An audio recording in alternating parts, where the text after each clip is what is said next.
Hello and welcome to today's edition of the Property Podcast. I'm joined today by Matt Allman, who is the founder of Move It, Clear It, Find It, Store It. I want to make sure I got that right. We're talking today about the practical aspects of moving. Obviously, as a law firm, we deal with the legal side of moving home, but Matt actually deals with the practical side. So I thought it'd be really interesting to talk to him today and just to offer some tips and advice about how you can move home practically and what's involved and what you can do at what stages. Often we're asked, can I start packing yet? Or can I arrange my removal service? Or when do I tell my landlord? Or when do I turn off Sky? All those type of things. So we're hoping to get a bit more clarity around that and just to discuss some of the possible pitfalls or, good ideas that Matt has in his experience in doing this. Again, thank you for watching. If you're watching this on YouTube, we are starting to record it, so you're actually going to see my face today, which is maybe not a good thing. But anyway, we're recording it now. We're sort of trying to take this a bit more seriously and do a bit more production work with it. So I hope you enjoy it. Please do remember to like, subscribe. It helps to get this content out. We're trying to get sort of as much information out about, conveyancing and moving as possible. So without further ado, I'm going to start and hand over to Matt.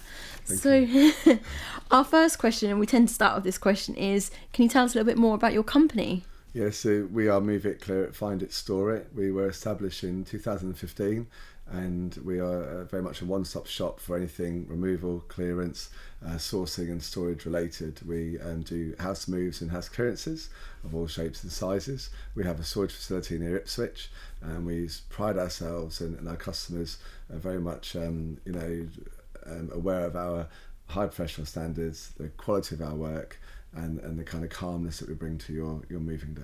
I think that's important, the calmness, because I can imagine that it's a very high rate day, especially if you've got small children. I can imagine that it's very wrought. So in terms of the conveyancing process, we're often asked this question, and that is, when is the best time in the conveyancing process to arrange the removal service? So for us, we as a smaller company, we like to engage with our customers fully from start to end, really. So we'd rather know sooner rather than later. If you do leave it too late and we have to sort of come in and offer a survey and start to discuss the requirements of the move, there are certain aspects of the move that could have been done maybe beforehand, like having a clear out, taking things to the recycling centre. So we find that earlier is better. Okay, so there are sort of bits that you can do prior to completion. So if someone's got sort of downsizing, maybe in particular, you can help with some of that. Moving things into storage and just having that relationship with the customer that we've spoke to for several months, and we, like the solicitors and the estate agents, we've got a good relationship with you, and we can start to look at dates and just to be part of that process. I think we're often forgotten about until people get their exchange, 2 weeks of completion sort of notice. But talk to us early, and even if you don't get a quote from us, just talk to us early, and we'll build that relationship. Oh, excellent! Okay. I wouldn't have known that. I would have been one of those people. I've completed now. Let's start packing and thinking about that side. So that's really good to know. What things can people do prior to moving home to prepare for the move, which I guess you've kind of touched on, but if you can give us a bit more. That's right. So just think about, obviously, have a chat with the mover and understand how long things are going to take and what can maybe be done before moving day. In terms of having a clear out, you may choose to get a skip in or have us come and take things away to recycling centres, giving things to charity. It's basically, if you just as much sorting out and clearing and packing as much as you can do before you exchange is really good, because within 2 weeks you've then got to, normally within 2 weeks, 2 to 3 weeks, you've got to pack your whole house. So if you can do a little bit, the rooms you don't need early on, but just be prepared and clear out and pack. Yeah, I always think it's quite good also to have some kind of spreadsheet and to label the boxes as well. Yeah, definitely. So if you choose to sort of move with us and we provide boxes for you, our tape has a location room for each box. So fantastic. You just have to circle the room it's going to, and that's where we put it for you. So we're just trying to make things as easy and as smooth as possible. Another a tip that one of our conveyancers had also was to have a special box for tea and coffee. Yeah. Champagne maybe. Tea, coffee. Some milk. So when you go in, you literally can plug in your kettle and make a cup of tea. So we can't move your furniture after we've had champagne. It's not possible, but you can have some champagne. But we also learnt about the magic box. After a couple of years, somebody said, "Where's the magic box?" And it's something that's come from Europe. And basically, when people move, they put all their nuts and bolts and screws for the beds into one box called the magic box. And I didn't know what the magic box was. Obviously, my neighbour team being new to the industry, so there's obviously the last box on, first box off. Yeah. Tea, coffee, alcohol, and nuts and bolts and things you need. Laptops, iPads, that sort of thing. All those precious sort of things that you might keep. Okay. So another question we have quite regularly during our process is your clients, do they pick up the keys or can you? Yeah, so we often do. So a lot of the time, especially with sort of people who maybe aren't as mobile, or people that aren't local, if they're travelling up from a different area to move into their property. If we're working in the town like Felixstowe, Ipswich, Woodbridge, we'll often pop and get the keys for them with their permission, obviously, with the estate agents. And generally with probates, people tend to live quite far away, and we'll often just pop in, get the keys, do the house clearance, and then go back and drop the keys back to the estate agent. So we're certainly happy to help. That facilitates. Yeah, it's not a problem at all. If we're close by, and sometimes we may arrive to a new location first. For example, if we're going on a relocation to London, if we're there first, we could pop in and get the keys, just in case the estate agent closes. We've got the keys, and you don't have to worry. That's really good. Yeah, it's good to know. Yeah, happy to help with that. And that kind of leads on to my next question: is what happens if the exchange doesn't happen until later in the day? Yeah, so we've sort of found in the past 5 years since we've been trading that this can be a really stressful moment for customers, because often the movers will say, right, we're now charging you per hour for all the staff and the vehicles that are waiting here, and there's often a long wait, and the money is adding up very quickly. So we said from the start, we're not going to charge any more for that waiting period, normally of around sort of 2 hours. And obviously then we have a chat with our customers and try and understand how things are going to progress. But generally, if you haven't got your keys by 5 p.m, the solicitors have closed, and you're not going to get them. And again, we make it very easy. We can take things away and store them and bring them back, obviously at a time to suit you, and obviously when we're available. Or what we tend to do is when the keys do come through late at about 5 p.m, we just work into the evening, often until midnight, to get things unloaded, because it's really important that you've got your belongings, your beds, the things that you need. So we just work into the evening to get things done. That's really good. That's really good. I mean, from our perspective as conveyancing, we do our utmost that doesn't happen. There are odd occasions where it does, and it can't be helped. Normally when there's a big chain involved and there's lots of people that have to move, like a domino effect, and we haven't got control at the start of the chain. But typically we really try to avoid that as much as we possibly can. Working with that, Wells, I'll say it on camera as well, that you're generally very good, and before sort of 12, 1 o'clock your keys are through, and that's why we like working with you over the years, because you are very good. But some solicitors, not just in some companies, let's say some chains don't go as well, and it's often something sort of low down the chain that's held things up, and then once the chain progresses, the top of the chain goes much quicker. But it's one of those things that you have to talk to your movers, talk to your solicitors, talk to your estate agents, and plan, because obviously on that day that all the things that potentially could go wrong may go wrong, and that's why we plan with our customers what to do if. I think that's good, and like you sort of said there, it's really key to have a good relationship with every part of that chain. People will text me, call me at midnight, 1 in the morning. Can you bring some boxes in the morning? I need some boxes, and it's fine. We expect that. It's a very stressful time. Yeah, definitely. I keep saying this, but we keep leading on really nicely, and we haven't actually. I'm literally reading questions, so this hasn't been pre-planned. But my next question is, what are your tips for a stress-free move? So I think from your perspective as a customer, certainly plan everything, plan early, plan for every possible outcome. Things like changing your address, the things that you need to do, and obviously sort of put in place. But from a mover's perspective, is pack and prepare, but mainly pack. So think about that everything that you have is going to be moved and lifted into a vehicle. We can't stop things like rain, we can't stop things like snow. So if you've got a nice lamp or a vase that hasn't got any packing on, we can cover it with a blanket as we transport it out. But remember that it may get wet as it's walked from the house to the van. So if in doubt, pack everything, and we use protective covers, we use blankets, we use everything that we have to protect your belongings. But the best you can do is put them into a box, wrap them, pack them, put them into a box. So just pack everything. If in doubt, pack it. Pack it. One of the ladies actually who's moved a couple of times at work, she's not in the legal side of things, but she's moved a few times. She suggested, in terms of clothing, to keep the clothes on the coat hangers and then to sort of tie the coat hangers together, maybe in bunches of 4 or 5, and then that way you literally just get them into one wardrobe and into another, hopefully, if you've got a wardrobe there. There's proper bin bag on them, and there's loads of sort of hacks and sort of things on Facebook and sort of YouTube, and you can sort of use socks and put the sock over a glass and it inside out, sort of cover the glass and protect it. So there's loads of different things you can just research, and it can be fun just to kind of think, actually, all my socks can be protective, covers for my glasses. So it's quite fun to look into it and kind of get into it and get the kids involved in packing as well. And people have packing parties where they get some alcohol and have their friends round and all sit at the table, get all the crockery and the glassware out and have a drink and pack everything up. It can be fun. It can be fun. I can imagine there'd be, I don't know how much packing you had to get. I mean, I'm like 1 glass of wine, that's it. But it's less alcohol to pack. It's less to pack, isn't it? So the more you drink, the less you pack. True. Yeah, true. And then what are the pros and cons to using a removal service as opposed to maybe like doing it yourself? Yeah, it's obviously self-move. Generally, if you're able to do that and you've got friends and family to do it with you, self-moving is good, and it's something I've done myself. And weirdly, I've never used a removal service in my life. Now I run a removals company, but we've always self-moved with a van and done several trips and that kind of thing. So yes, it's self-moved. Obviously, self-moving is cheaper. It's more cost-effective if you're on a budget.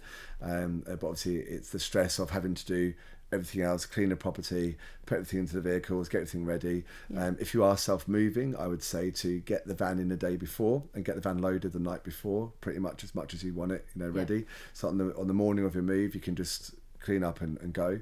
But obviously when you use a removals company, certainly the pros are that we do it all for you. We're offering the people, the expertise, and the people and the vehicles to come in and take the stress away, and you can sit back and we can do it all for you. And many of our customers do just say, look, there's the keys, I'm all done here, I'll see you at the other end, and you do your thing and get on. And it's really nice that we've got that trust, that rapport with our customers, that they're happy just to walk away and say, it's all ready, clear the house and I'll see you at the other end. And the cons, obviously, it's a lot of money. It's very expensive to use removalists, and prices will always vary in terms of what company you sort of choose and who you use. But generally, for a good company of removalists to come in and move you, it can be quite costly. But it depends how you value that obviously you are having people and vehicles come in, you're having a business come in to move all your belongings, and when you look at it, it's actually normally less than 1% of the sale of your property, which is what you're going to pay your estate agent to sell your property. So if you look at it in terms of percentage, the removalist service isn't actually that much. Yeah. I think for me, I would probably use a removal service because I just wouldn't want the stress. Just health reasons, I wouldn't be able to cope with the stress. But so that's why I would use it. I think it would be a great idea. That's all yours now. I'm gonna go, and you're paying a little bit for the convenience of it, and it's our customers, because we're quite an established company, and obviously we have price increments over the years, and we're not the cheapest company out there. And our customers say, look, we know you're not the cheapest company, but you're really good at what you do. You're very methodical. We've seen how you work, and they tend to use us or do it themselves and then say, next time I'm using you. I'm not doing that again. I'm not going through that again. So it's learning by what you've done, and this is it. Well, I've moved twice now, so I've learnt. The first time was into my first home, and then into my second home, but the third time, which I hope will be at some point soon, call me. I will call you. Definitely. So the next question is, we've kind of already talked about this, about using, is it expensive? So I guess to recap on that, yes, it is expensive. Obviously it's an additional service, so you're paying for additional service, and there's a cost involved in that. Now if you're a first time buyer, maybe it's a cost that you feel like you can't afford to bear. My thoughts on this would be, as a second time buyer, or what I'm going to be soon, a downsizer, is it's actually worth it. For a second time buyer, when I moved a second time, if I didn't have all my family helping me and my then partner's family helping, I don't think we would have been able to do it, because we had 2 very small children and it would have been a lot. Yeah. To do that, the thought of me doing that now, I'm thinking moving the next year. I can't imagine just everything in my house. So I guess the answer to that is yes, it is expensive if you're going to compare it to doing it yourself. But I think it's relative to the service that you're getting in terms of stress being completely eliminated, having someone else doing good heavy lifting, having someone to know how you can maneuver that sofa through the front door and get that wardrobe upstairs. One of the questions that's actually not on here, but I think would be quite interesting to ask, is in terms of flat packs. Don't move it again. Build it and leave it. Build it and leave it. My stepdad tells me that. He's like, if you've got a flat, you're just going to leave it there because that's it. Do you do that? So if someone's bought furniture, flat packs, so it's already boxed, they've either got it at their current address or they're getting it delivered to their new address, is it something you can facilitate? Or... Yes, obviously, de-assembly, reassembly is part of what we do. Yep. Even, that's everything industry related. We can obviously offer that as an additional service. It's often done before moving day or after moving day because it's quite time consuming. But my advice in my house and to my customers, the cheaper the flat pack, the less able it is to come apart and put back together. We bought some wardrobes recently for our baby's room, and I said to my girlfriend, it's not, if we have to move it, it may not move and be rebuilt as it is. The problem is with flat pack, when you nail the backboard into the back of the wardrobe, for example, you've got to very carefully prise that the nails out again. It's generally the cheaper flat pack should be built and left and not moved. But the better quality flat pack, you often find the backboard is screwed in, and that means it can be unscrewed, taken apart, and it's very straightforward. So when you're choosing flat pack, certainly look beyond the budget range, I think, if you want it to last and survive several moves. But obviously some of the IKEA furniture is very, very strong and very good, but some of the cheaper brands, sadly, I'm not affiliated to IKEA in any way, but it is very good furniture. The Kallax units, the cube units, they get moved a lot and they survive. But sadly, some of the cheaper wardrobes from other stores, they don't last. But you can build flat packs. We build flat pack, and we'd rather build it new. We'd rather build it from the manufacturer when it comes in than rebuild it. You sense that as more of a personal question. We had some lounge furniture which I've put together flat packs, and the air was blue. By no means engineer minded. These instructions could have been written in a different language, even for me, and I learned from image. Even the illustrations were just mind-bogglingly, I just couldn't get it. So I'm really glad you we've taken apart like slide robe wardrobes and 5-door wardrobes and huge pieces, and some of the antique furniture as well comes in sections. But if you start to look at furniture, the older furniture in a way was built better, because say an antique wardrobe will come apart with the top, a bottom and 3 middle sections. Brilliant, that's what we need. It's the newer stuff tends to have more pieces and bits and pieces. Definitely, I can imagine. Okay, so we'll actually go back to script now. Now I've asked my question. So again, I think you've touched upon this, but the question was, can a removal service assist with house clearances after probate? That's right. So our business now is kind of becoming a sort of 60-40 split, to be honest, on house clearances. I think because of the way that we do house clearances, we take things to auction for you, we dispose of things, we take things to charity. I think a lot of our customers see a much better value for that service than the removal service, in the sense that with removals, it's very price competitive. Whatever we do, a man in a van with their jeans and trainers, with all due respect, will always do it cheaper. We can't compete with that kind of market. So house clearances for us is certainly something that is a very active part of our business, and it's something that we can very much help with as part of your move, or as a separate probate, or separate job. And I think that's always good as well if you're selling a property in part of the probate. Again, in terms of what we do in Atwells, we can help you with the conveyancing, but also we have a private client team that can help with the probate, so we can do those things and those processes for you sort of in conjunction, so therefore you're not wasting too much time. We can time manage that as best as we can to get it done as quickly as possible. And then if you've got Matt, who, obviously depending on what probate says and the will and all those type of things, if you've got Matt who's able to then come in and clear the property, a empty property, even if it's not in the best condition, will be better to be put on the market than one with loads of furniture and bits in, because it just gives the potential buyer the opportunity to see what they can do to let their imagination go, okay, they can see beyond the decor. I mean, most houses you go into, when you're looking, you're going to change some aspects, even if it's amazing and immaculate, it may not be to your taste. So if you're selling in probate, that would be my advice, would be just to clear it before you then go to sell it. And I think it's important that because my background is sort of police and social care for about 15 years, that's what I did before I had the business, and we're very honest and we've got a lot of integrity, and we're very empathetic when we're doing the house clearances. And we actually we once, just recently, we found a customer said, I can't find mum's wedding ring anywhere, and we were clearing the house and it was in a vase on top of the kitchen unit, and so we found it and returned it to mum, and sadly she did pass a year later, but she was so happy to have the wedding ring back, that she'd lost and she didn't know where it was. So like I say, when we're clearing properties, we find paperwork and photos, important things, we tend to leave them out for the customer and say, look, there's some things there you might want to look at that might be important to you and your family, because you don't know what your parents and your grandparents have got in their properties, and once you start to clear it, things can come out that you might want to look at. And definitely, I can imagine that being the case. It's sad. It is really sad, part of the what you do with house clearance, but you just we're very understanding as we do it. I think I was very close to my grandparents, and when they passed away, clearing the house was a very emotional time. Although I did use it to busy myself.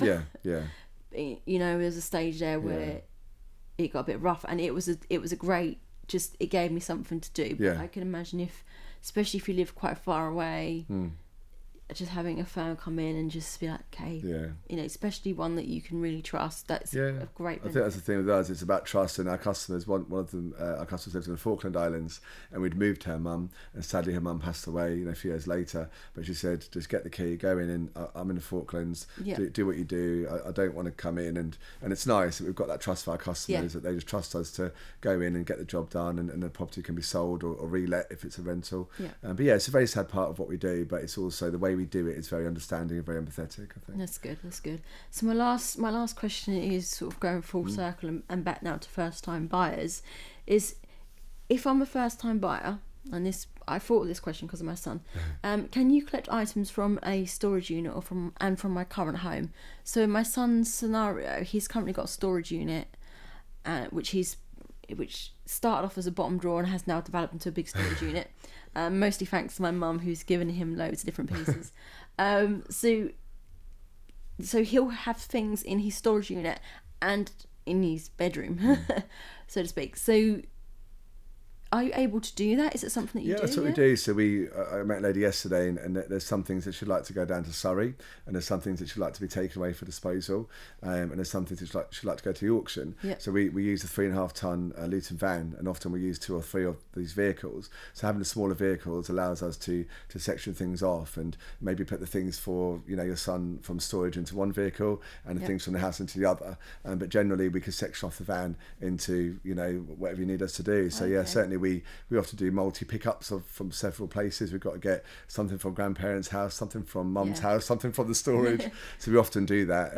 But again, for your son, it's about being organised in storage, because what you don't want is us being there and he's paying money to have us just waiting for things to come. So with storage, it's best to go in there first, get it all ready, and say when they come in, they can take it all. And I have to say that we're really OCD, and we have a spreadsheet of everything in the storage unit. That's good. And all the boxes have been labelled. We love a spreadsheet. We love a plan of the house as well. So we love an inventory. It's brilliant. We literally do have an inventory. It's really quite. If we get an inventory, we pop it on the door at the new house, and it's brilliant, because box 1 goes here, box 2 goes there. And it's really good for us. We like that. Okay, that's good. We're on the right track. Okay, well, thank you, Matt, for joining us. Thank you. I hope this has been useful for everyone watching today. It's been really good to actually record our third podcast, so you can actually see us. As you can probably tell, I'm not a professional by any means. I literally do the marketing at Wells.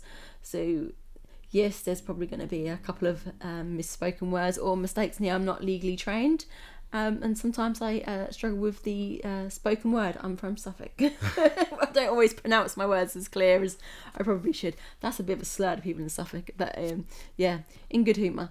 So anyway, if you're finding these useful, please do like, subscribe. We'd be really great to get you on board. Every time we post a new video, if you're a subscriber, you'll get a notification. And we're just trying to help with the practical sides of conveyancing. So maybe you've got children who are going to be moving, alert them to this channel. We're going to be sharing this content on our social media, but obviously primarily on YouTube. It's also going to be on Spotify and Apple Podcasts.